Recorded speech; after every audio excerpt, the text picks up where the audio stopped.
Bonjour à tous. On va attendre quelques petites minutes avant de débuter, le temps que tout le monde arrive. Donc, en attendant déjà, bonjour à tous et merci d'être présents.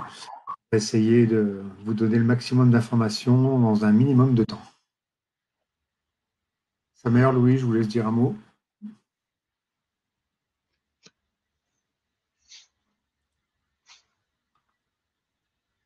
Ah, Je pense que ton micro est coupé, Samar. Effectivement, merci Louis. Euh, Merci d'être venu dans ce contexte particulier. Effectivement, dans quelques minutes, on va tester pour une première fois avec vous des webinars pour voir comment ça se passe. Vous nous donnerez votre avis plus tard. Bonjour à tous et merci de vous connecter. Louis Bissiangol, Kémors. Donc j'ai hâte de partager avec vous et mes collègues le contenu que nous avons préparé. Et je vous souhaite un bon webinaire.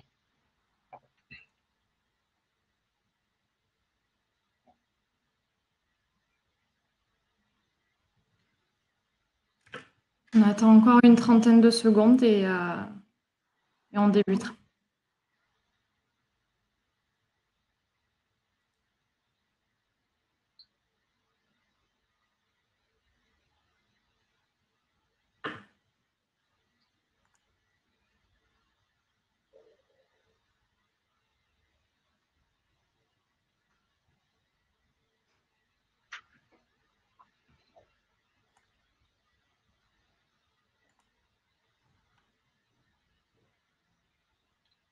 On va débuter et puis pour toutes les personnes retardataires qui prendront en route le webinar.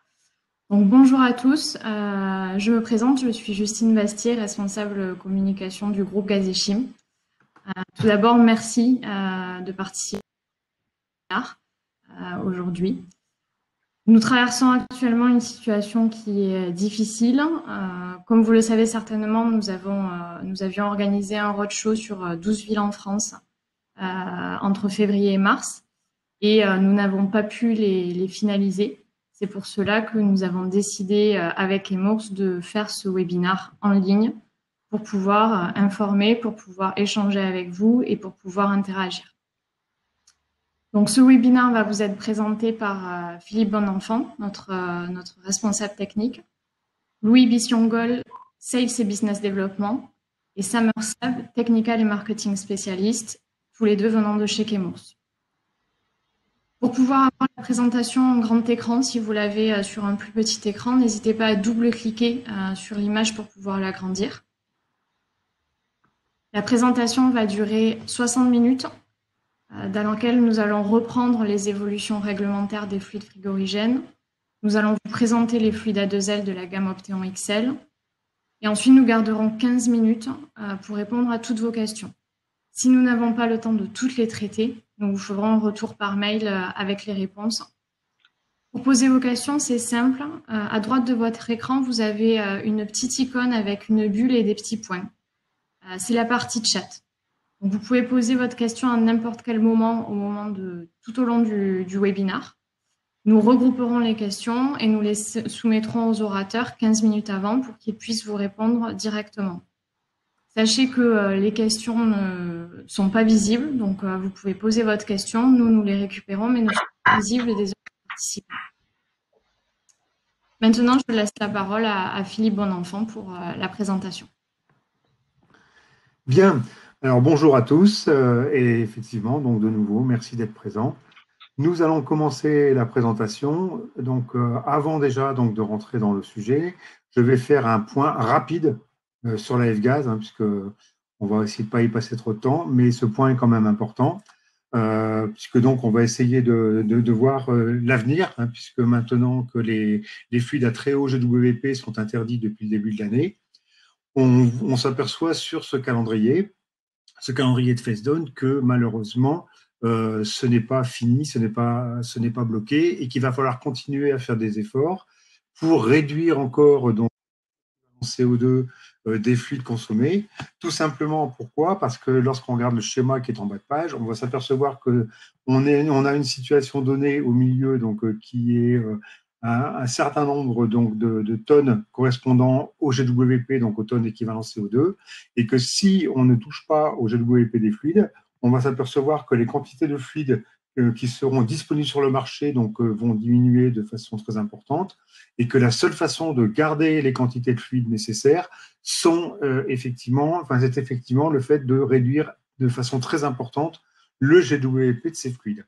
Ça, c'était donc le tableau vu d'une certaine façon. On va s'apercevoir que sur ce deuxième tableau, qui est exactement le même, nous avons positionné les fluides existants sur le marché, donc tous les fluides que vous connaissez, hein, les 410, les 407, le 134, les 449, le R32, le 513, et les fluides qui sont marqués en rouge, qui seront les fluides donc, de la nouvelle génération, qui sont des fluides qui sont A2L. Nous reviendrons juste après sur ce qu'est-ce qu'un A2L pour vous expliquer exactement. Mais ce qui est important, c'est de voir que si on veut arriver en 2030 à avoir un GWP moyen demandé donc d'environ 400, il va falloir qu'on utilise effectivement ces nouveaux fluides qui seront aux environs des A2L, et que pour pouvoir utiliser aussi d'autres fluides qui restent sur le marché, hein, puisque le 410, le 407 et tous ces fluides-là continuent à être sur le marché, il va falloir donc impérativement avoir une partie des fluides donc, très importante qui soit dans la partie la plus basse possible. Donc bien sûr, il y a aussi des fluides qui ne sont pas comptabilisés dans la F-gas, hein, tels que le NH3, le CO2, les fluides régénérés, recyclés, les HC. Mais ce qui est important, c'est qu'il va falloir faire un énorme effort parce que donc, sur certaines installations, j'y reviendrai un peu plus tard, vous verrez que les solutions de rétrofit des installations n'en existent pas. Il n'existe que des solutions pour de l'installation neuve. Donc, c'est entre autres le cas du 410. Nous y reviendrons un peu plus loin. Donc maintenant, voilà, c'est déjà les questions qui nous ont été fréquemment posées lors des précédents roadshows, et ça nous a servi là aussi pour faire un petit peu une trame de la présentation. Donc déjà, la première question, c'est les A2L sont-ils dangereux? Déjà, qu'est-ce qu'un A2L? Puisque la catégorie A2L n'a été créée qu'il y a 3 ans, puisqu'elle n'existait pas avant. Avant, il n'existait que la catégorie A1, A2 et A3, donc ininflammable, inflammable et hautement inflammable. Et les fluides donc légèrement inflammables ont été créés, la catégorie a été créée pour pouvoir incorporer ces fluides qui ont une vitesse de combustion qui est inférieure à 10 cm à la seconde. C'est la principale particularité. D'autres particularités rentrent aussi en ligne de compte, hein, telles que la limite inférieure d'inflammabilité, l'énergie minimum donc d'ignition. Et donc, toutes ces particularités font que ces fluides ont été classés en A2L, L pour low combustion, hein, combustion lente. Et on va s'apercevoir que ces fluides-là donc, ont cette particularité donc, déjà donc, de très peu conduire la flamme lorsqu'on les enflamme. Mais qu'en plus, donc, ce sont des fluides qui vont s'éteindre d'eux-mêmes si on retire la source d'émission. Et je précise bien qu'il faut impérativement une flamme. Et donc, ce sont des fluides qui vont s'éteindre d'eux-mêmes, qui ne vont pas monter en pression. Donc, ce sont des fluides qui ne sont ni autocomburants, et surtout donc, ne montent pas en pression, donc ils ne deviennent pas explosifs. C'est le point le plus important. Donc, on s'aperçoit effectivement que voilà, donc les A2L ont une vitesse de combustion surtout très faible, et des vitesses de combustion qui sont proches de la catégorie A1, hein, puisque A1, c'est inférieur à 1 cm, A2L, c'est de 1 à 10, donc A2 de 10 à 30, et A3, c'est au-dessus de 30, et là, ce sont, comme vous le voyez sur le tableau, surtout les hydrocarbures. Donc voilà, qu'est-ce qu'un A2L? Voilà. Est-ce qu'un A2L est inflammable? Oui. Est-ce qu'un A1 est inflammable? D'ailleurs, on pourrait dire aussi oui, mais dans des conditions qui sont nettement supérieures, puisque de toute façon, il n'existe pas de fluide totalement ininflammable. À un moment, donc la partie fluorée va peut-être s'enflammer, mais ce seront des températures beaucoup plus fortes. Simplement, l'A2L, cette catégorie a été créée pour bien différencier les fluides donc, qui sont inflammables et hautement inflammables de ces fluides qui sont vraiment très légèrement inflammables. Ensuite, est-ce qu'on peut utiliser ces fluides dans les ERP et comment calculer les charges maximales? On va répondre à ces deux questions. Déjà, donc, est-ce qu'on peut utiliser ces fluides dans les ERP? Ce qui est important, c'est que en France et en Europe, il existe donc des normes et des codes. En Europe, vous voyez, c'est simple, il n'existe qu'une norme, c'est la EN 378. Alors qu'en France, nous avons la chance, si on peut dire, d'avoir 3 normes utilisables. Donc, en la ventilation, le chauffage et l'eau chaude sanitaire, nous avons donc la CH35. Nous reverrons juste après en quoi cela consiste. Pour la réfrigération commerciale et industrielle, nous avons donc pour les groupes logés, nous avons le guide M. Alors ce guide M, par contre, donc, ne reprenant pas toutes les caractéristiques des fluides, je pense qu'il commence à dater un peu et qu'il serait temps qu'il soit remis à jour. Et ensuite, donc, pour tous les autres types d'installations, hein, donc détente directe, chiller, nous avons la EN 378. Et donc, ce sont tous ces codes qui sont importants. Alors ensuite, nous avons ce document qui émane du ministère de la Transition écologique et solidaire, qui sont les domaines d'application en France. On s'aperçoit que dans tous les domaines, excepté un bien précis, qui sont les immeubles de grande hauteur, tous les fluides fluorés, donc A2L, sont autorisés, bien sûr sous conditions et bien sûr selon les normes en vigueur, mais maintenant sont autorisés, y compris donc dans la CH35 où ces fluides étaient interdits dans les installations de catégorie 1 à 4. Maintenant, on s'aperçoit que donc ces catégories ont été validées sous conditions, bien sûr. Donc, la modification de la CH35 est importante parce que l'INERIS donc, a donné des recommandations et des préconisations et l'utilisation de ces fluides donc, est autorisée sous des conditions très particulières. Ce sont entre autres les conditions les plus importantes, c'est qu'on ne raccord démontable dans un établissement clé en ERP donc de catégorie 1 à 4 parce que ces raccords démontables deviennent des zones ATEX. Donc, effectivement, ça va jouer énormément sur l'installation. Et à partir du moment où vous n'êtes pas en raccord démontable, ces fluides sont autorisés avec, bien sûr, donc, le calcul de la charge en fonction de la EN 378 et aussi, bien sûr, en rapport avec donc, avec les autres normes telles que la DESP, par exemple. Alors, le calcul de la charge, donc conformément à la norme N378, ceux qui ont participé aux différents roadshows, on prend le temps de vous détailler exactement, mais excepté que ces roadshows durent 3 heures et que là, nous n'avons qu'une heure. Donc, il faut savoir que, effectivement, donc la N378 donne toute une grille de calcul qui est fonction, entre autres, donc, du type d'installation, qui est fonction aussi, entre autres, donc, de la taille de l'installation, qui est fonction aussi donc, de l'application, hein, que si nous sommes sur le confort à la personne ou une autre application, et ça vous donne une formule de calcul qui vous permet de calculer la charge. Donc, tous ces éléments seront bien sûr à votre disposition si vous le souhaitez. Il suffira de prendre contact avec nous et je pourrai vous envoyer tous les éléments. Mais le point le plus important, c'est que donc, sur ces éléments, Chemours a développé donc, un calculateur de charge donc, selon la norme EN 378. Là, j'insiste bien, c'est bien selon la norme EN 378. Le CH35, donc, qui est franco-français, n'a pas été intégré. Ce calculateur, donc, nous l'avons traduit en différentes langues et il est disponible gratuitement sur le site, donc, comme vous voyez en bas à droite, gazechim-froid.fr. Vous avez donc ce calculateur qui est au format Excel pour le moment. Vous pouvez le charger, donc il faut le charger d'abord. Ensuite, vous l'ouvrez sur votre ordinateur. Votre ordinateur vous demande si vous acceptez les macros, répondez oui. Et là, vous pourrez donc faire vos calculs en fonction donc, du type d'installation, de la classe de l'installation, du fluide, de l'application. Et ça va vous donner donc les charges maxi avec d'autres renseignements qui là sont cachés sur l'écran, mais telles que les charges maxi avec QLMV, QLAV, hein, donc c'est les ventilations mécaniques forcées. Voilà, vous avez tous ces renseignements.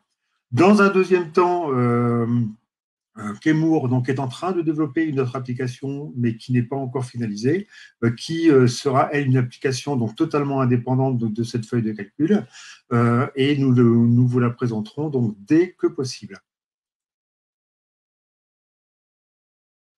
Alors, le fait donc de faire ces calculs pour connaître les charges maximales autorisées et les charges dont vous allez avoir besoin ne vous exonère absolument pas de faire une évaluation des risques de vos installations. comme c'était le cas déjà avec les installations classées A1, hein, parce que je rappelle quand même que l'évaluation des risques a toujours été obligatoire, ce n'est pas une nouveauté. Et donc, cette évaluation des risques, soit vous pouvez la faire faire par un organisme, vous le verrez dans les exemples, par exemple, qui ont été développés, ou vous pouvez le faire vous-même en sachant que donc, le CETI, Uniclimat, le SNEFCA ont développé des guides qui sont, donc, qui sont très bien faits déjà et qui vont vous permettre, enfin, qui vont surtout donc, vous permettre d'appréhender qu'est-ce qu'une analyse de risque, comment la faire, ainsi que donc, tous les critères nécessaires. Donc, n'hésitez pas à vous retourner vers ce document sans aucun problème. Ensuite, dans les questions donc, fréquemment posées, quels sont les fluides de remplacement que Chemours a prévu pour remplacer, entre autres, le 404, parce que c'est quand même le point le plus important, donc aussi bien en rétrofit que sur les nouvelles installations. Donc, nous allons essayer de vous donner toutes les réponses, pas uniquement pour le 404, mais bien sûr, surtout pour cette application. Déjà, donc, quand on regarde les solutions pour aujourd'hui et pour demain, donc déjà, on voit que la première ligne, les réfrigérants donc, à très fort PRG, donc bien sûr, sont maintenant totalement interdits depuis le début de l'année. Et nous avons donc une première gamme qui a été développée, qui s'appelle la gamme Opteon XP, qui permet donc de faire du rétrofit d'installation comme de l'installation neuve. Ce sont des fluides qui sont classés A1, c'est-à-dire où il n'y a aucune modification d'installation nécessaire à partir du moment où l'installation est conforme. Il n'y a pas de requalification de l'installation puisque nous sommes toujours sur un fluide classé. Ensuite, vous avez une deuxième gamme qui sont donc les équipements neufs donc, et qui seront la gamme XL. Ce seront tous les fluides qui seront classés A2L. Alors, on précise équipement neuf parce qu'effectivement, même si dans certains cas de figure, on peut faire du rétrofit, il faut savoir que faire du rétrofit d'installation est beaucoup plus complexe avec un fluide A2L qu'avec un fluide A1, parce que ce n'est pas uniquement le respect des normes, c'est aussi le respect de la DESP, donc la directive des équipements sous pression, qui précise qu'à partir du moment où vous êtes sur un fluide qui est classé donc, en L2, c'est-à-dire non inflammable ou non toxique, vous ne pouvez pas passer sur un fluide de la catégorie L1, c'est-à-dire toxique et ou inflammable, dans ce cas précis c'est inflammable, sans avoir une requalification complète de l'installation, donc c'est déjà beaucoup plus complexe et donc beaucoup plus long à envisager. Ensuite, vous avez aussi donc, toute la catégorie des fluides qui sont régénérés ou recyclés, puisque donc, la F-Gas autorise les fluides régénérés ou recyclés jusqu'en 2030. Et donc, ces fluides-là donc, sont une part importante du marché et surtout n'entrent pas dans le calcul donc, des tonnes équivalent CO2 mises sur le marché. Donc, on voit que les options en réfrigération commerciale, entre autres, mais aussi donc, pour tout ce qui est traitement d'air et climatisation, mais surtout en réfrigération commerciale, pardon, vous avez donc la solution du rétrofit avec XP, on va les revoir juste après, vite fait, et ensuite les nouvelles installations avec les XL. Donc, les XP, maintenant, vous les connaissez, puisqu'ils sont sur le marché depuis quelques années. Je pense que leur utilisation est très largement entrée dans les mœurs. Et maintenant, il va falloir se pencher sur les XL parce qu'ils ont cet avantage d'avoir un GWP encore plus faible que les XP. Donc, nous avons des GWP qui vont, pour certains fluides, jusqu'à inférieur à 150. Donc là, ça répond aussi à la demande de la F-Gas pour pouvoir faire du froid en détente directe. Donc là, c'est quand même très important. Voilà, donc pour la réfrigération commerciale, comme vous voyez, donc nous avons les fluides très élevés, le 404, qui lui, ça y est interdit.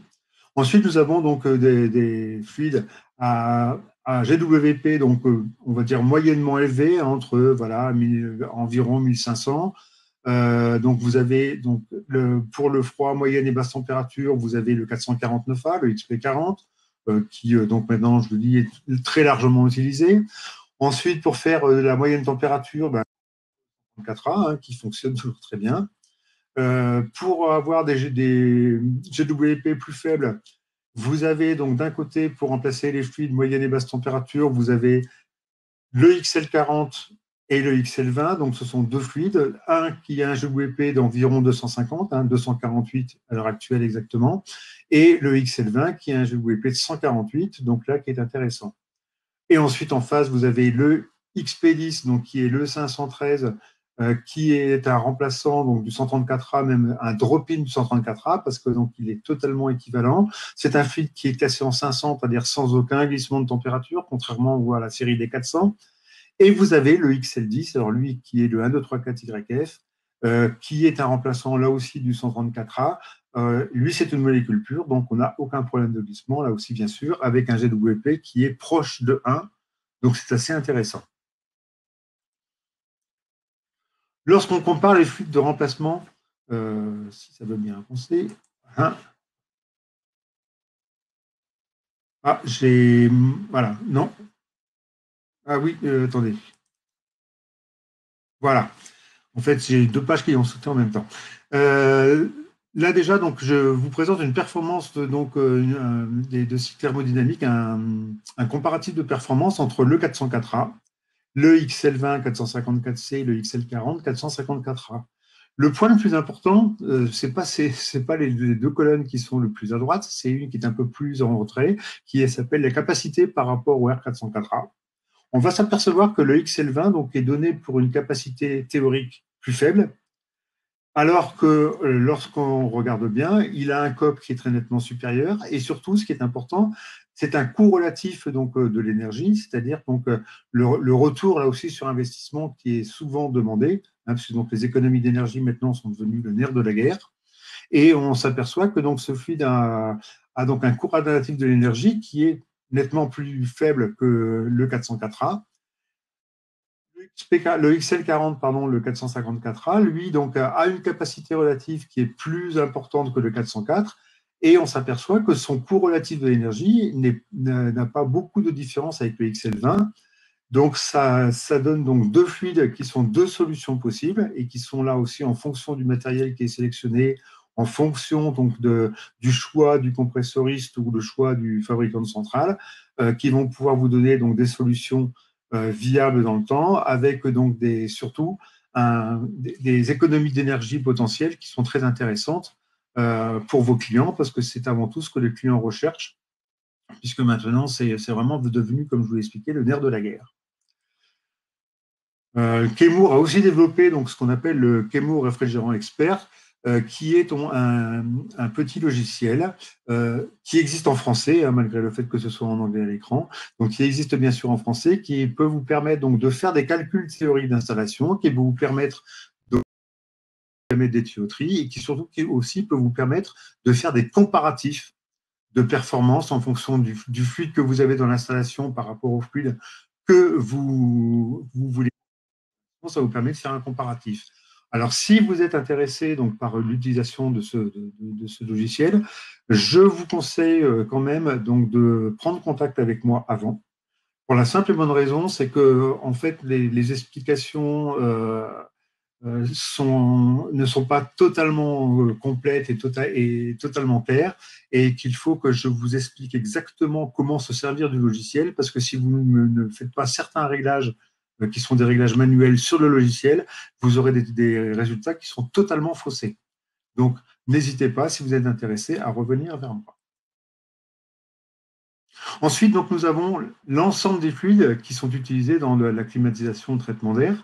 Et là, vous voyez que nous avons donc, le 410, le 407C, le 134A, le R32, hein, puisque le R32, c'est un fluide qui est connu depuis longtemps, même s'il est en A2L, mais est connu.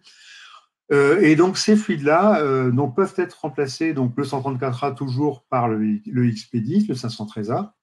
Et on va s'apercevoir que le XL20 revient aussi en remplaçant, puisque des tests ont été faits pour le remplacement du 407C par le XL20 et les tests sont concluants.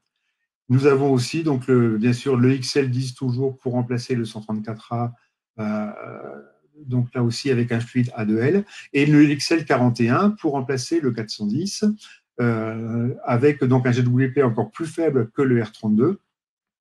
En sachant que le R32 est la première option qui est arrivée sur le marché, mais que ce n'est pas forcément la meilleure option, pour la simple et bonne raison, c'est que le R32 a une température de refoulement qui est nettement supérieure. Là, les tests de comportement ont été faits et on va se focaliser sur les tests ISO, parce que c'est ce qui nous intéresse. On va s'apercevoir que Le R32 a une température de refoulement qui est nettement supérieure au 410. C'est d'ailleurs pour ça que le 410 a été créé déjà au départ. Hein. C'est parce que le R32 était A2L, le R32 avait une température de refoulement trop importante. Donc le R32 a été mélangé avec du 125 pour donner le 410 et pour pouvoir donc réduire cette température de refoulement. Donc on s'aperçoit que le R32, il a les défauts de ce fluide, même s'il a beaucoup d'avantages, alors que donc d'autres fluides qui vous seront proposés, entre autres donc le XL41, qui a la température de refoulement la plus basse donc existante, donc c'est-à-dire que c'est en plus très intéressant lorsqu'on veut faire de la pompe à chaleur, et surtout sur le tableau de gauche, on va s'apercevoir que le R32 est le plus mauvais COP existant, alors que le XL41 donc, a lui un COP encore très nettement supérieur au 410. Donc, ce sont des options de remplacement donc, pour de l'installation neuve uniquement, hein, puisque faire du rétrofit, comme je vous l'ai déjà expliqué, c'est beaucoup plus compliqué. Et en plus, lorsqu'on est sur de la climatisation, généralement, ce n'est pas vraiment, je dirais, intéressant au niveau pécunier. Donc, moi, j'ai terminé la partie de ma présentation. Donc, n'hésitez pas à nous poser les questions. Hein. Donc, comme Justine vous l'a dit au début, posez vos questions donc, via la petite bulle du chat. Nous essaierons d'y répondre à la fin. Ou de toute façon, vous aurez de toute façon une réponse systématique. Et je vais donc laisser la parole à Louis pour le reste de la présentation. Merci Philippe. Bonjour encore, spécialement à ceux qui nous ont rejoints il y a quelques minutes. Donc, n'hésitez pas, Philippe vient de le dire, posez vos questions et nous tâcherons d'y répondre. Pour poursuivre notre présentation, je repars sur les questions qui nous sont le plus fréquemment posées. Les équipements sont-ils disponibles? Existe-t-il des installations utilisant des A2L? Et puis, entre autres, donne-t-elle le droit au C2E? Donc, avant de tenter d'y répondre de manière claire, je vous propose de nous arrêter un petit instant sur finalement la question réunie aujourd'hui. Nous parlons principalement des sources de gaz à effet de serre et de leur effet sur le réchauffement climatique. Si on regarde la figure, on s'aperçoit que en bleu, nous avons plus de 80% des émissions de gaz à effet de serre qui proviennent de l'utilisation de combustibles fossiles et des processus industriels. C'est la grosse contribution. Et puis, on a d'autres contributions comme le méthane, le monoxyde d'azote. Et puis, surtout, en ce qui concerne notre industrie, on a la petite portion verte du camembert qui montre que 2,5% du réchauffement climatique ou des gaz contribuant au réchauffement climatique proviennent des HFC, donc des gaz qu'on utilise pour la réfrigération et la climatisation.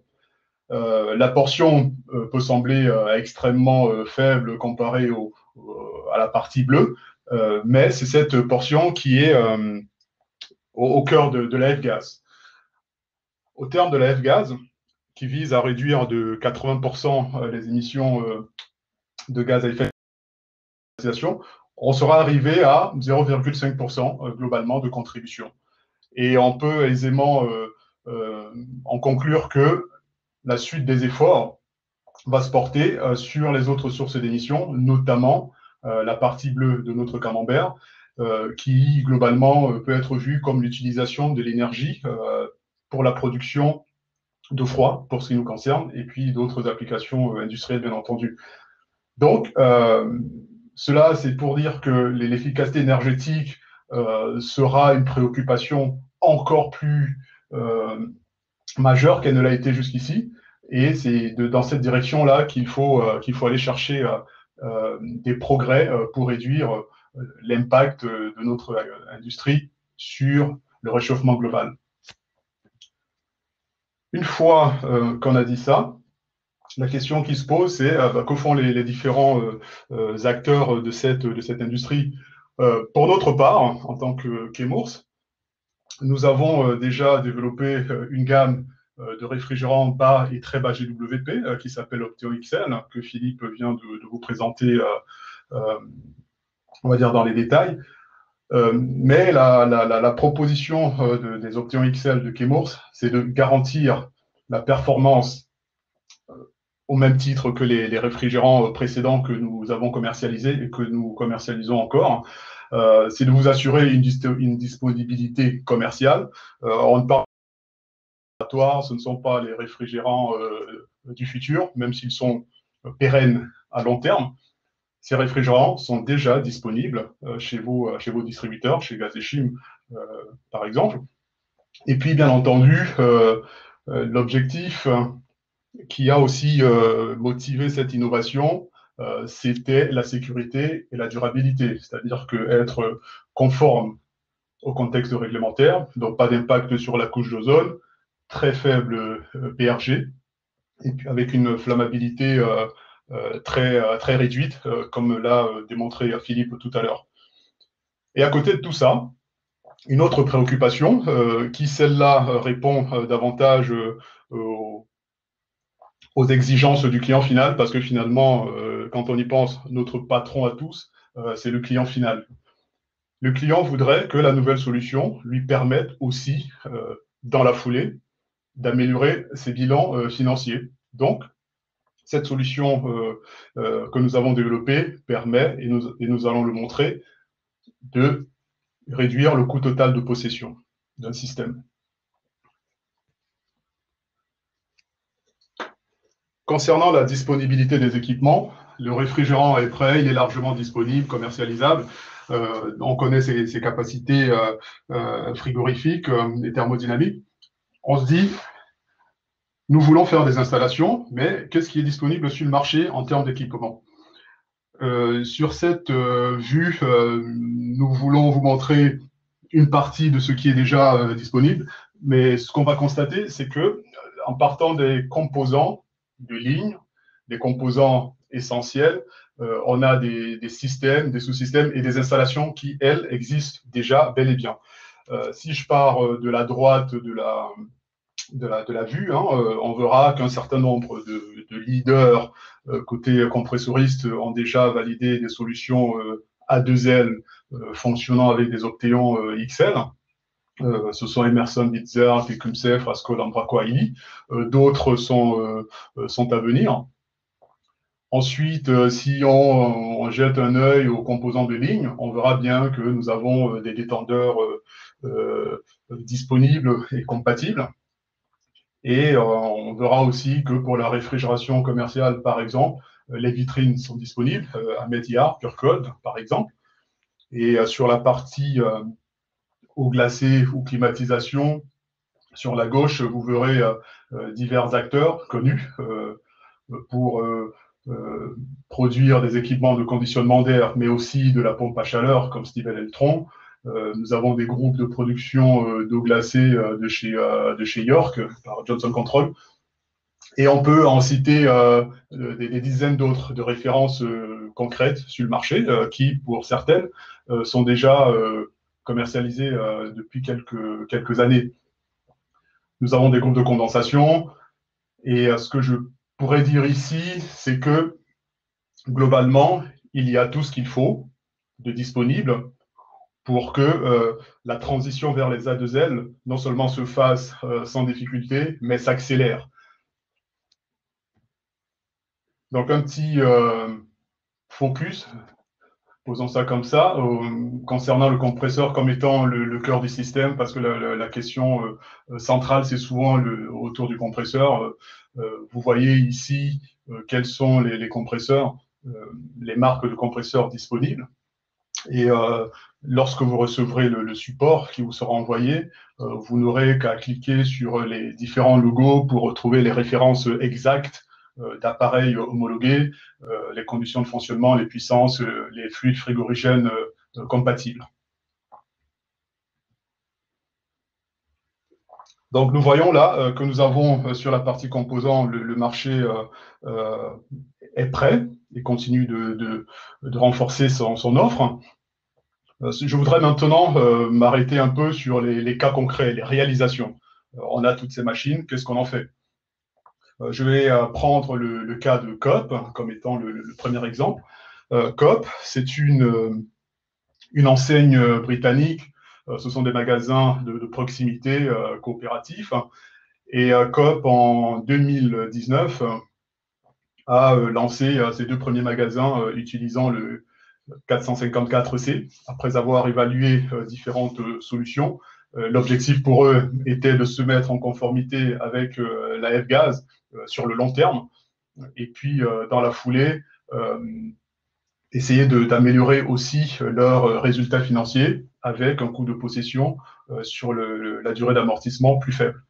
Donc cet exemple montre que sur un magasin de 400 mètres carrés, avec des puissances frigorifiques équivalent de 12 kW pour la partie moyenne température et 3 kW sur la partie basse température. Les compresseurs utilisés sont des scrolls de chez Emerson et puis des semi-hermétiques de chez Bitzer avec des vitrines Pure Cold. L'exemple montre que à partir du moment où le client final a décidé de faire la transition, il a trouvé sur le marché tout ce qu'il lui fallait pour concrétiser cette envie-là. Ça, c'est le premier exemple britannique. Et puis, plus près de chez nous, en Alsace, nous avons le cas de l'usine Bayer. L'usine Bayer, c'est une entreprise française assez ancienne qui produit environ 4 millions de bocaux de confiture à l'année. Et dans l'objectif de moderniser son installation, a décidé de construire un entrepôt pour stocker 1500 tonnes de fruits. C'est-à-dire que Bayer achète 1500 tonnes de fruits et puis les utilise au fil de l'année pour l'ensemble de sa production. Donc pour ce faire, Bayer s'est tourné vers un installateur reconnu dans le secteur de Technofroid, qui a conçu et installé une chambre froide ainsi qu'un sas. Bon, c'est une installation d'une belle taille. On parle ici de 3000 mètres cubes, pour lesquels ont été installés 2 groupes négatifs, des températures d'évaporation de moins 30, on a une température ambiante dans la salle de 25 degrés. Le choix des 2 groupes de 25 kW chacun s'est fait d'abord pour avoir de la redondance, c'est-à-dire avoir un système de sécurité d'une part, et puis d'autre part, faire fonctionner l'une des 2 unités selon les conditions de performance optimales.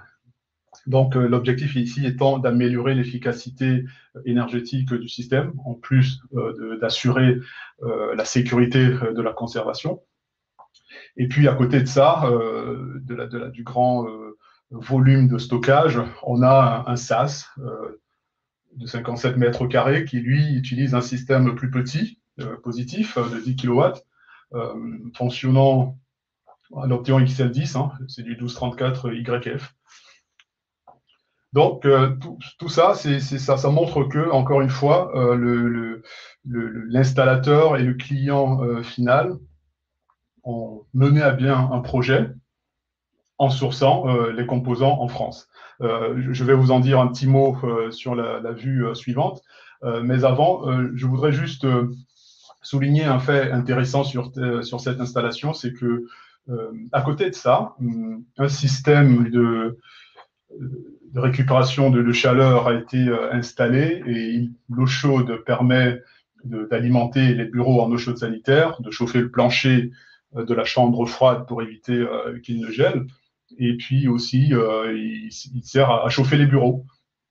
Et l'intégralité de ce système de chauffage a été financée par des certificats d'économie d'énergie, qui, on le voit là, encore une fois, les C2E, à l'exception de 2 fiches spécifiques liées à un fluide particulier, les C2E sont liés à des applications, quel que soit le fluide frigorigène utilisé.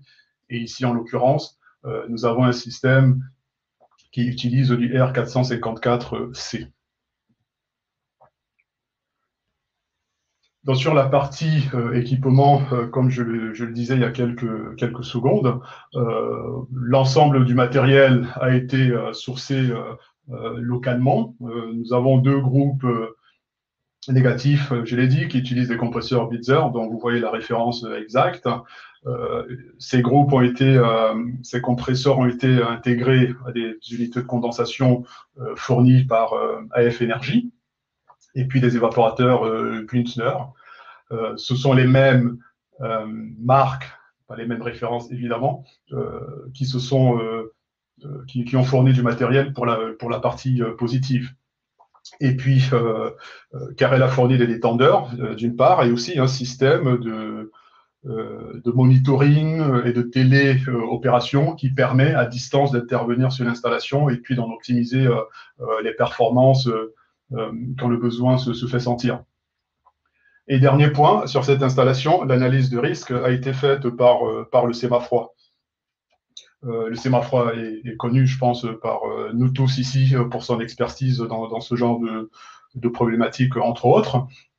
Mais ça ne veut pas dire qu'il faille systématiquement faire appel à des experts de ce calibre-là.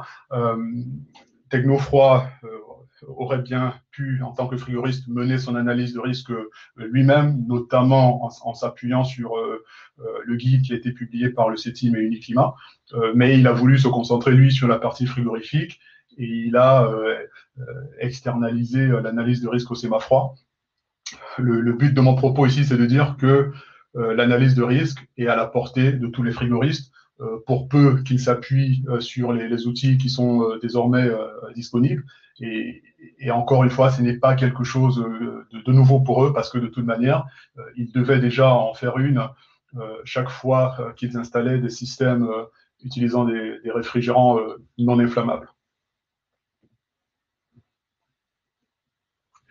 Donc, parmi les questions fréquemment posées, encore une fois, le coût total de possession, j'en ai déjà dit quelques mots, et puis l'impact environnemental.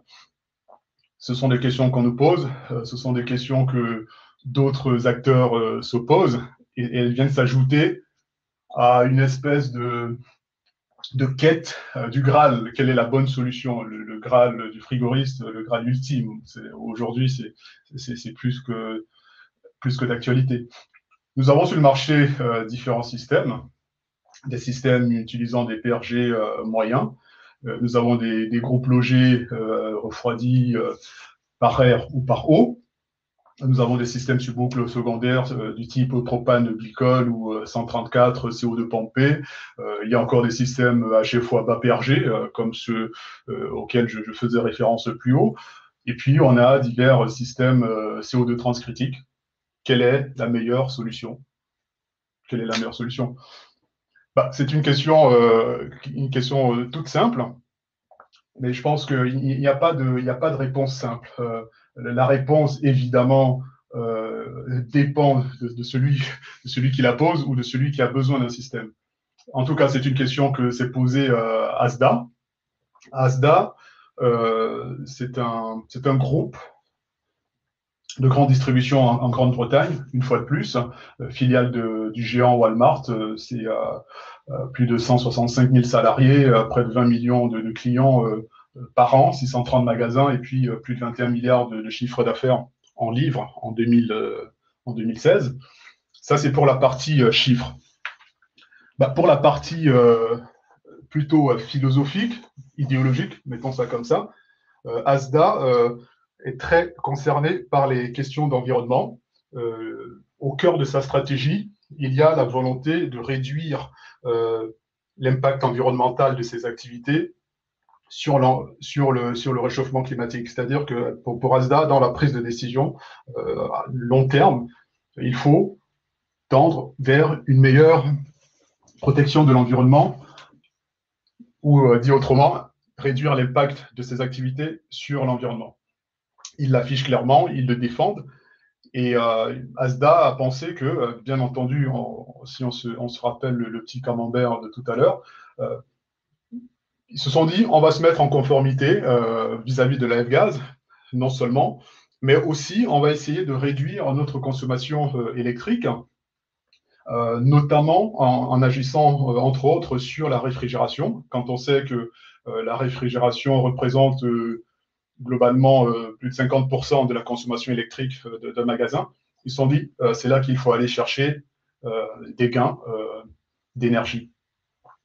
Et pour ce faire, ils ont formulé un certain nombre d'exigences par rapport au système qu'ils utilisent actuellement, enfin qu'ils utilisaient fin 2018. C'était des systèmes avec des réfrigérants équivalents au 449A. Ils se sont dit, pour les nouveaux systèmes, nous voulons la même capacité de refroidissement. Évidemment, il ne s'agit pas de changer pour un fluide qui, intrinsèquement, d'un point de vue thermodynamique, est moins bon. On voudrait qu'il soit aussi bon, au moins. On voudrait les mêmes performances énergétiques. Donc, une fois qu'on a intégré le nouveau fluide dans un système, on voudrait, à minima, avoir les mêmes perfs d'un point de vue efficacité énergétique. Il ne faudrait pas que ce système soit plus complexe à installer et à maintenir, donc avoir le même temps d'arrêt pour la maintenance. Et au passage, parce que malgré tout, et à côté de nos aspirations environnementales, on voudrait améliorer nos résultats financiers, donc le système ne doit pas nous coûter plus cher. Et même plus loin, il faudrait qu'on réussisse à réaliser des économies avec ce nouveau système. Et puis, idéalement, la cerise sur le gâteau pour eux, ce serait que ce système-là puisse offrir la même facilité d'installation et de maintenance. Que ce soit quelque chose de, disons, transparent pour l'installateur et le frigoriste qui vient intervenir sur l'installation.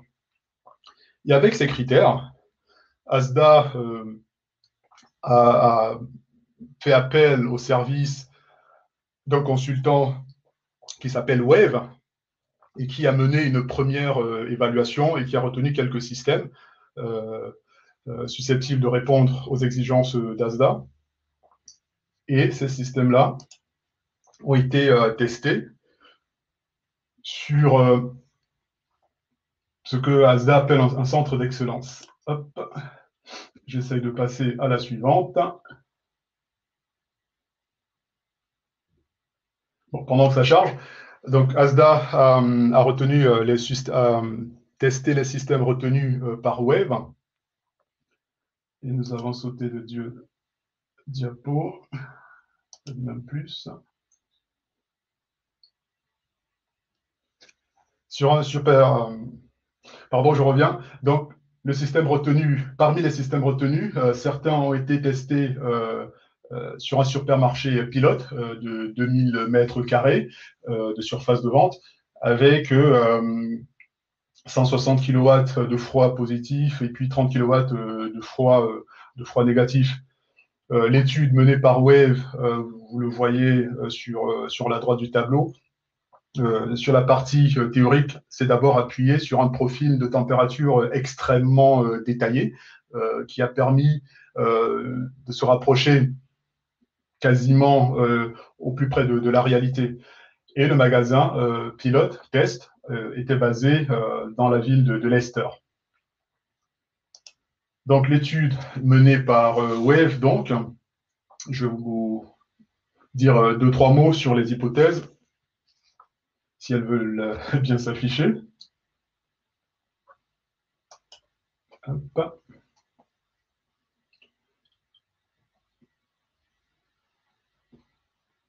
Excusez-moi. Voilà, c'est bon. Donc, Wave a mené l'étude, a sélectionné un certain nombre de solutions, les a proposées à ASDA, qui les a testées. Et parmi les solutions retenues, il y avait des solutions impliquant des réfrigérants Chemours. Et donc, ASDA a demandé des échantillons de test à Chemours. Et c'est là où nous avons eu connaissance de cette étude et avons demandé à ASDA s'il était possible d'avoir un peu le détail de l'étude, parce que c'était à une époque où on réalisait très peu d'installations en A2L et nous voulions en savoir plus sur comment avait été faite l'étude et qu'est-ce qui avait motivé le client final et mettre en rapport les résultats réels avec nos études théoriques. Donc, Wave et ASDA ont bien voulu partager ces résultats avec nous, raison pour laquelle nous vous les présentons. Ce n'est pas une étude qui a été menée par Chemours ou pour Chemours, c'est une étude qui a été faite par Wave pour ASDA et qui a bien voulu partager avec nous. Donc, parmi les hypothèses, qui ne sont même pas des hypothèses, parmi les données de l'étude WAVE, nous l'avons vu, nous avons les puissances positives et négatives. La température est basée sur la ville de Leicester. Le profil de température a été découpé en 13 heures jour et 11 heures nuit. C'est-à-dire que sur l'ensemble de l'année, on sait exactement combien d'heures nous avons dans l'année où la température est par exemple à 30 degrés, combien d'heures où elle est à 25, et ainsi de suite. La puissance est réduite la nuit grâce à l'utilisation de rideaux, hein, parce qu'il n'y a pas de porte sur les meubles frigorifiques. Et puis, le total de puissance requise pendant la journée est de 142 kW, 105 la nuit. Enfin, vous voyez les données là, moins 9 de température d'évaporation pour la moyenne température, moins 33 pour la basse température. Et puis, un critère aussi important dans l'étude, c'est la valeur du coût de l'électricité, qui est de 153 centimes d'euros au kilowattheure au Royaume-Uni, et puis le facteur d'émissions indirectes adapté au pays, qui est ici de 307 grammes de CO2 au kilowattheure. C'est-à-dire que l'utilisation d'un kilowattheure produit 307 grammes de CO2 au Royaume-Uni. Donc, c'est une synthèse, on va dire, un peu rapide de quelques paramètres de l'étude. Et puis, Wave a calculé pour chaque système considéré les puissances requises et finalement a produit un tableau que je vais vous montrer, s'il veut bien s'afficher lui aussi. Un petit instant. J'en profite pour vous rappeler de ne pas oublier de poser vos questions sur le chat, il est ouvert. Il y en a qui arrivent et nous allons les adresser dès que nous avons fini la partie présentation, qui bug un petit peu, cela dit.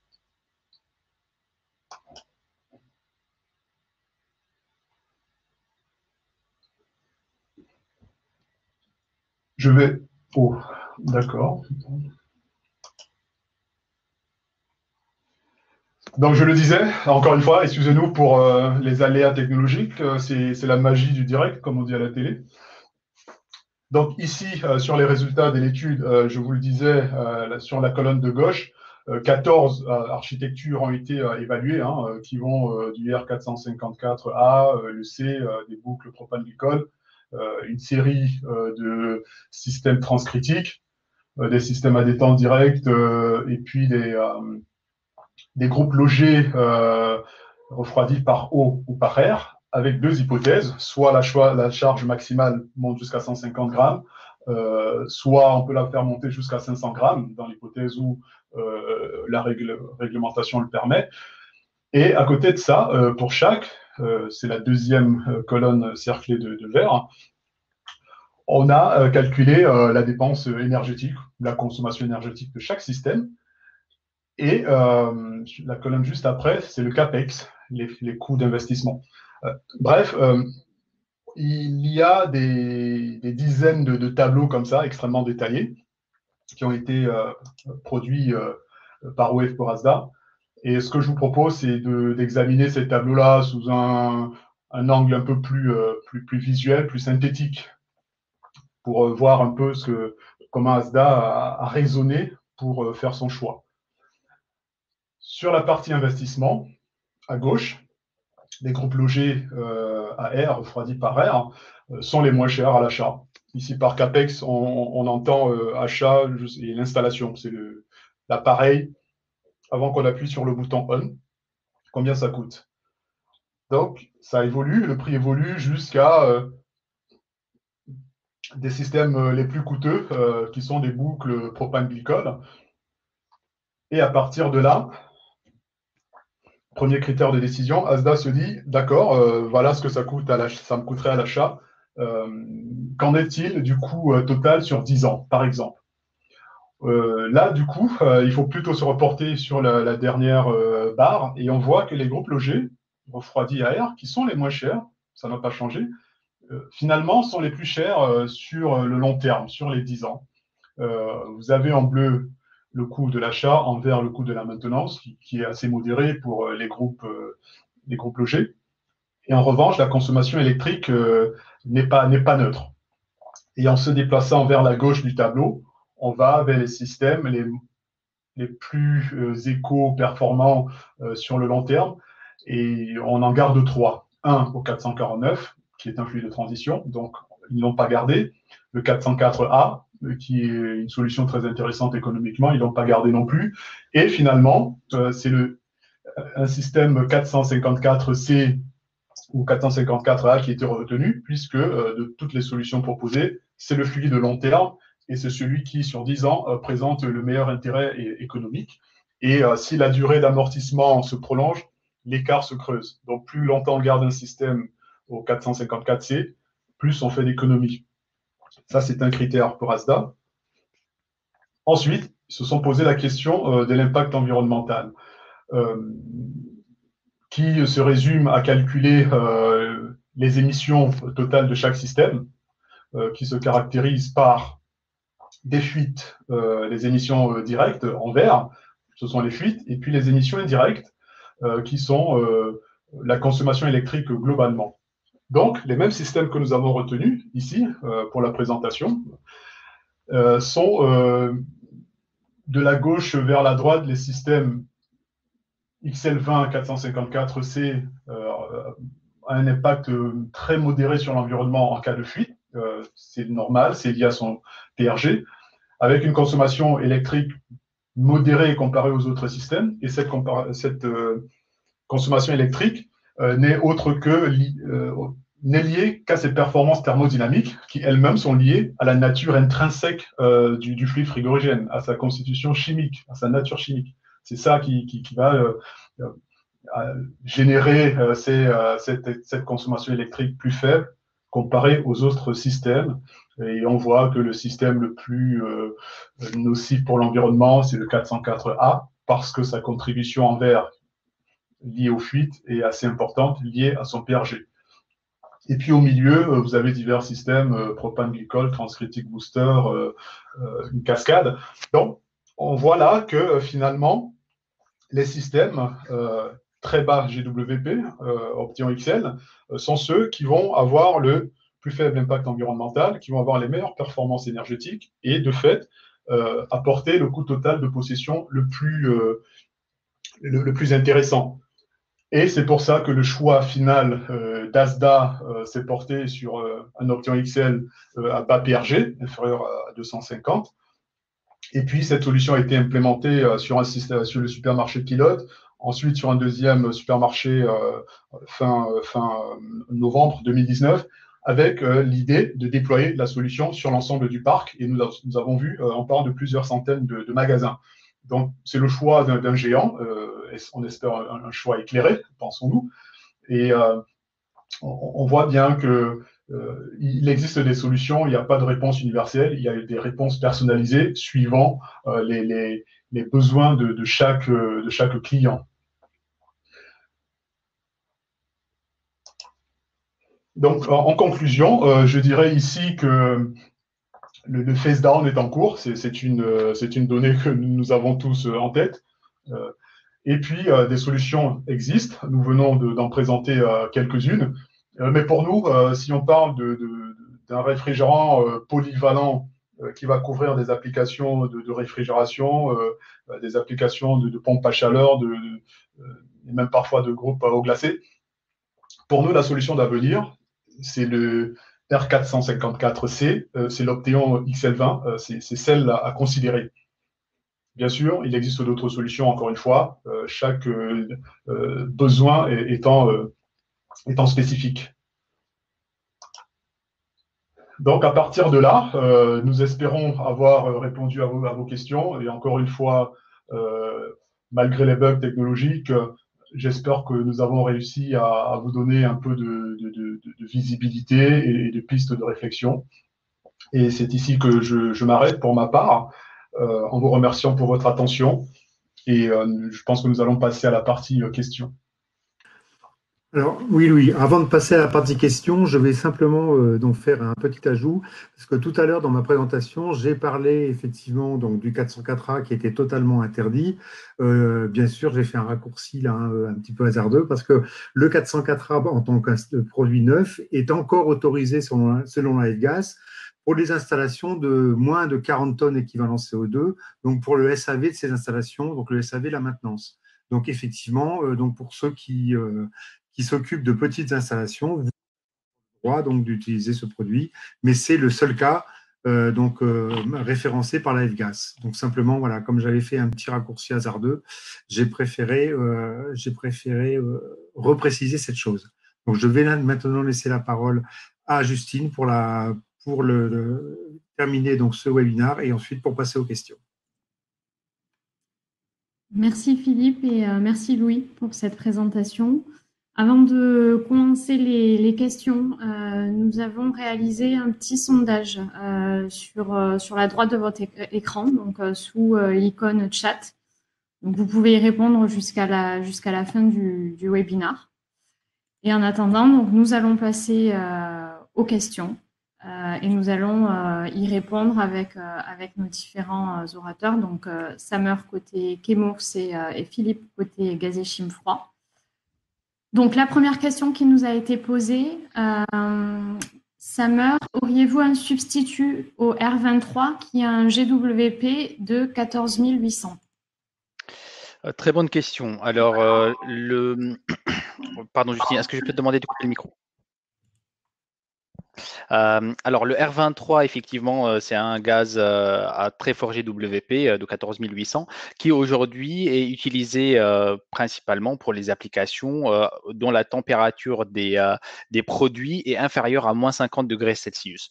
Ce qui veut dire que aujourd'hui, la F-Gaz, elle exclut ces applications-là des interdictions d'utilisation.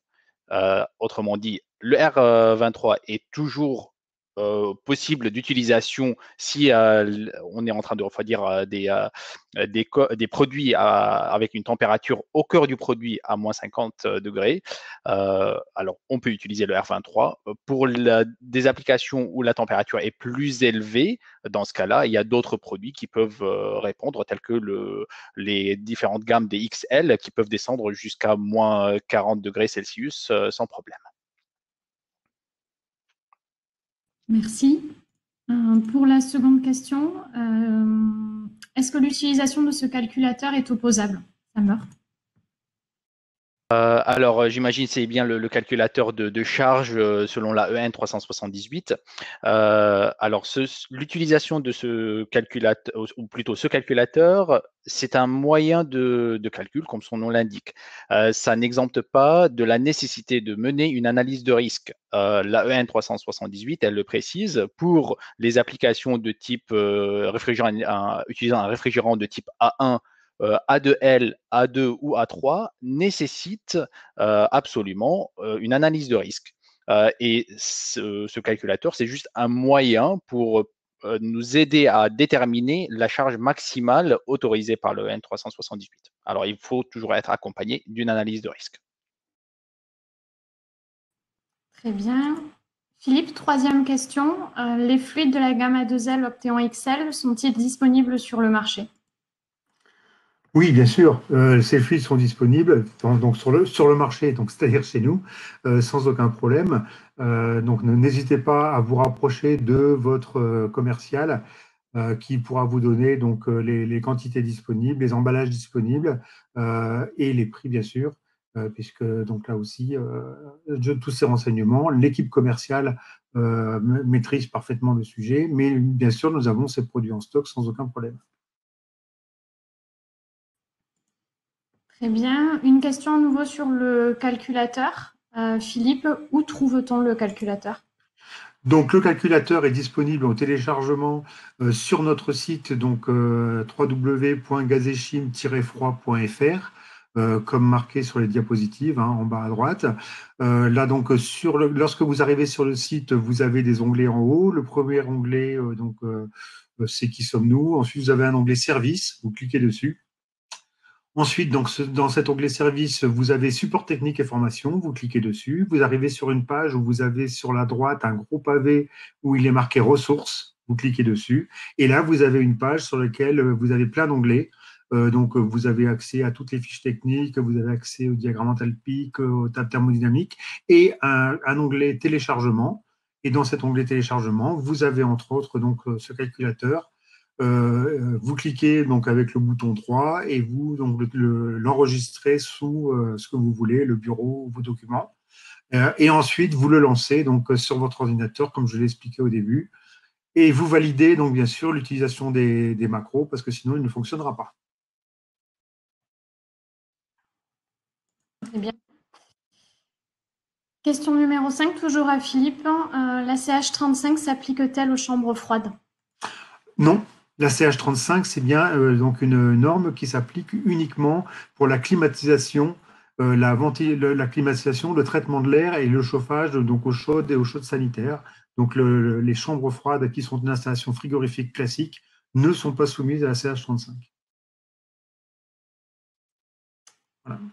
Question numéro 6. À partir de quel GWP les fluides sortent de la F-gaz? Alors, il n'y a pas de GWP pour sortir de la F-gas. En fait, la F-gas, donc comme son nom l'indique, en fait, F veut dire fluoridated gas. Donc, c'est simplement donc, une réglementation européenne qui réglemente l'ensemble des fluides fluorés. Donc, ces fluides fluorés donc, sont tous intégrés donc, pour tout ce qui est CFC, HCFC, HFC. Les seuls fluides qui ne sont pas intégrés pour l'instant, ce sont les HFO. Donc, les HFO purs, il n'y en a pas beaucoup. Hein. Donc, les plus connus sont le 1, 2, 3, 4 YF et le 1, 2, 3, 4 Z2. Il existe d'autres produits, mais qui rentrent dans les mélanges. Et donc, tous les fluides, donc à partir du moment où ce sont des mélanges, donc type 454, 452, 449, sont des mélanges HFC, HFO. Donc, ils ont une partie HFC. Donc, ils sont intégrés à la F-gas. Et c'est bien uniquement les HFO purs qui ne sont pas intégrés à la F-gas. C'est tout. Merci Philippe. Existe-t-il une solution de remplacement pour le R410A pour les installations neuves à l'horizon 2030? Donc un GWP inférieur à 150. Alors, GWP inférieur à 150, installation R410A, oui, puisque il y a des essais qui ont été faits en fait pour remplacer le 450, le 407C. Je rappelle quand même que le 407C, au départ, avait été préconisé pour remplacer le R22 en attendant que le 410 arrive sur le marché. Mais des installations donc, de climatisation avec un fluide donc, comme le 407C peuvent être là aussi envisagées d'être remplacées par un fluide comme le 454C, le XL20, qui a un GWP donc pour l'instant de 148, ce qui veut dire que même si on n'est plus sur la même gamme de produits avec des relations pression-température, on se retrouve avec des produits qui se rapprochent de ce qu'on avait avec le R22 à l'époque. Donc le 454C est effectivement une solution envisageable dans le futur pour ces installations et pour pouvoir avoir là aussi un GWP le plus faible possible pour assurer une pérennité des installations plus importante. Voilà. Ensuite, question numéro 8. Quel est le glissement de température pour le R454B, XL41 et le R454C, XL20? Summer, s'il y a à répondre. Oui, bien sûr. Alors, ces fluides-là, toute la gamme 454, c'est un mélange de deux réfrigérants, comme son nom l'indique. Elle commence par 400 quelque chose, c'est-à-dire c'est un mélange, mais c'est un mélange de R32 et de 1234 IAGF qui ont des propriétés relativement proches, qui fait que ces fluides-là ont un glissement qui est très faible, et particulièrement le 454B, on est dans un glissement de l'ordre de 1,5 degré à peu près, et le 454C, là, le glissement, il est aux alentours de 4,5 degrés, en fonction bien sûr de la température d'évaporation sur laquelle on fonctionne, mais on reste loin des 10 ou des 15 degrés qu'on peut avoir avec d'autres réfrigérants. Et le 407, ce dont Philippe en a parlé avant, nous a donné beaucoup d'expérience avant à gérer des glissements de l'ordre de 4 à 5 degrés que ont ces fluides-là aujourd'hui. Merci. Philippe, quelles sont les conditions de stockage et de transport des fluides à 2L? Alors, donc les conditions de stockage et de transport, on va déjà parler des conditions de stockage. Là, les conditions de stockage des fluides, donc, elles sont toutes dépendantes de la rubrique 1185 des ICPE, où là, je vous encourage à aller vérifier sur Internet, où là, donc c'est une question donc surtout de capacité des emballages, de chacun des emballages. Et vous avez donc là des obligations en fonction de ces emballages qui sont plus ou moins importants. Soit vous n'avez aucune obligation, soit vous avez une obligation uniquement de déclaration. Pour le transport, c'est beaucoup plus simple, c'est l'ADR. L'ADR donc a plusieurs catégories. Et la catégorie donc qui concerne les A2L est exactement la même catégorie, je dirais, enfin pas exactement. Et si est exactement la même catégorie qui concerne le CO2, c'est-à-dire ce sont donc des installations dont la charge donc maximale est inférieure ou supérieure à 333 kg. C'est-à-dire qu'à partir du moment où vous êtes sur 333 kg de produits, donc, si vous êtes inférieur, vous avez un ADR simplifié. Là, c'est pour le transport. Si vous êtes au supérieur, vous avez donc l'ADR complet, c'est-à-dire le même ADR que lorsque vous aviez 1 tonne de fluide A1. Donc, pour avoir exactement tout le détail, soit vous nous demandez la liste complète, ou soit vous allez sur Internet et vous regardez ADR. Et donc, tout est marqué. C'est donc la signalétique obligatoire, les ventilations haute et basse obligatoires ou non. Vous avez aussi l'obligation d'avoir un extincteur, ça, c'est dans tous les cas de figure, et l'obligation pour tout ce qui est supérieur donc, à 333 kg ou à 1 tonne pour les fluides à 1. Vous avez aussi l'obligation d'avoir, entre autres, donc une lampe de poche donc en état de fonctionnement. Et croyez-moi que c'est important parce que les gens qui vont vous contrôler vont vérifier ça aussi. Et donc, bien sûr, avoir tous les documents afférents au produit, tels que les fiches techniques, les fiches de sécurité. Voilà. Mais n'hésitez pas à revenir vers nous, puisque nous avons donc tous ces documents, nous, à disposition, et on peut vous dire où les trouver sans aucun problème. Voilà. Nous avons encore quelques minutes pour répondre à quelques questions. Summer, quel est l'impact des conditions climatiques sur la comparaison des performances et coûts? Et avez-vous des simulations? Très bonne question aussi. En fait, l'étude que Louis a présentée pour le cas ASDA, aujourd'hui, elle était basée pour les conditions climatiques qui sont de la ville de Leicester au Royaume-Uni, avec une température ambiante moyenne aux alentours de 15 degrés tout au long de l'année. Mais les simulations ont été faites pour des plages de température très spécifiques. Il y a eu une discrétisation de ces températures ambiantes. Alors, on a bien pris ça en considération. Mais d'un autre côté, on a voulu aussi, une fois qu'on a eu connaissance de cette étude, étendre les plages de simulation, non pas seulement sur la ville de Leicester. On a aussi demandé à Wave Engineering, le bureau d'études qui a mené cette étude, de simuler aussi les conditions de la ville de Séville en Espagne avec un climat plus chaud et la ville de Helsinki avec un climat plus froid pour avoir un maillage plus large pour l'ensemble de l'Europe. Et on ne s'est pas arrêté là seulement. Aussi, on a demandé d'avoir d'autres tailles de supermarchés parce que la taille de supermarché de Asda qui fait à peu près 2000 mètres carrés, c'est un exemple. On a demandé aussi d'avoir jusqu'à 4 tailles différentes de magasins. Alors, on a un quadrillage en termes de taille de magasin, en termes de villes et de conditions climatiques différentes qui nous donnent une vision très large pour l'Europe aujourd'hui. Toutes ces simulations-là sont disponibles dans des livres blancs qui ont été diffusés sur Internet où on peut toujours les mettre à disposition des gens qui ont participé à ce webinaire.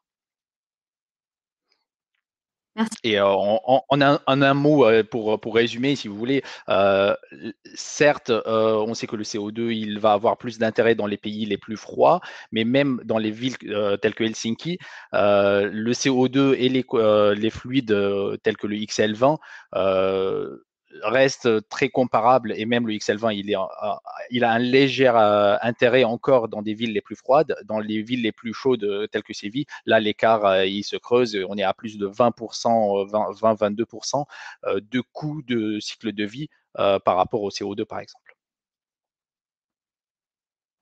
Merci. On va profiter des dernières minutes pour une dernière question.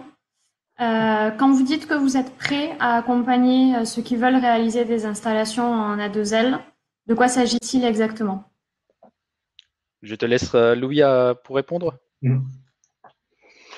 Oui, quand nous disons que nous sommes prêts à accompagner ceux qui veulent réaliser des installations à 2L, concrètement, ça veut dire que la première chose que nous allons mettre à leur disposition, évidemment, c'est notre retour d'expérience basé sur ce que nous avons